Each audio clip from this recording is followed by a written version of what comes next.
Alors, passons à l'exercice 7 à la page 17. Le jour de la fête, quand nous sommes arrivés, il ne restait plus rien à nous mettre sous la dent. Les invités avaient tout mangé.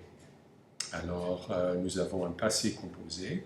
Au début, sommes arrivés, when we arrived, une action ponctuelle dans le passé. Il ne restait plus rien, description de la situation, imparfait. Et puis, plus que parfait, les invités avaient tout mangé, parce que c'est une action antérieure à l'action d'arriver. They had eaten everything when we arrived. Je m'ennuyais souvent pendant mon enfance, alors ma mère me lisait les histoires qui me plaisaient et que j'avais apprises par cœur, mais elle ne le savait pas. Alors là, on a une action habituelle.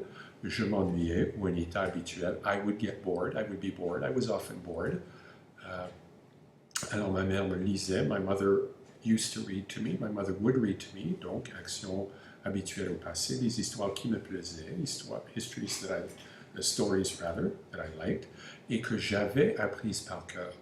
Stories that I had learned by heart. Donc antérieurement à ce moment du passé, où la maman lit les histoires, la personne qui parle les avait appris, had learned them by heart, les avait apprises par cœur. Donc, plus que parfait, dans avait apprise. Comment est-ce qu'on sait ça? Ben, regardons la phrase finale. Mais elle ne le savait pas. She didn't know. Elle ne savait pas que je les avais apprises par cœur.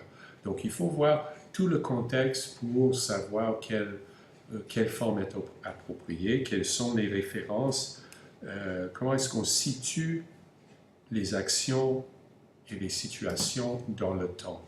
Numéro 3, elle s'entraînait tous les jours depuis l'âge de 8 ans et elle avait acquis une assurance qui lui a permis de gagner le premier prix au concours général il y a 2 ans. Alors on a une action habituelle, elle s'entraînait, she would work out, she would train, et elle avait acquis, she had acquired, c'est-à-dire, donc, à un moment du passé, elle avait acquis. Donc, plus que parfait, ça précède le temps principal de la narration où se situe l'action qui suit. Une assurance qui lui a permis, an assurance, a self-assuredness that allowed her, qui lui a permis de gagner le premier prix au concours général il y a 2 ans. Donc, passé composé dans a permis. Ensuite, tu sais ce qui m'est arrivé hier dans le train. You know what happened to me yesterday in the train. Donc, passé composé, une action dans la narration. J'ai retrouvé un cousin, passé composé pour une action accomplie dans le passé que j'avais perdu de vue, plus que parfait, parce que c'est une action accomplie à un point antérieur à une autre action. Donc, plus que parfait, j'avais perdu. Il n'avait pas changé. Là encore, c'est antérieur, c'est plus que parfait. He hadn't changed.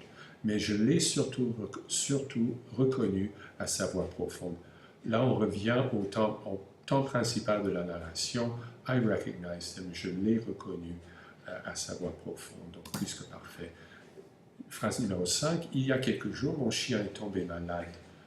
So a few days ago, my dog got sick. Narration, action, passé composé. Je me suis trompé dans les doses de ces médicaments. Là aussi, on ajoute une explication. Là aussi, au passé composé. Et ensuite, je lui avais mis le double de la dose dans sa pâtée. Donc là, on est en train de parler de ce qu'on avait fait antérieurement. Donc, I had put a double dose of his medication in his dog food. Je lui avais mis, donc plus que parfait, encore 1 ou 2 jours de ce régime et il mourrait. Là, c'est un imparfait. On avait vu ça dans un autre exercice avant.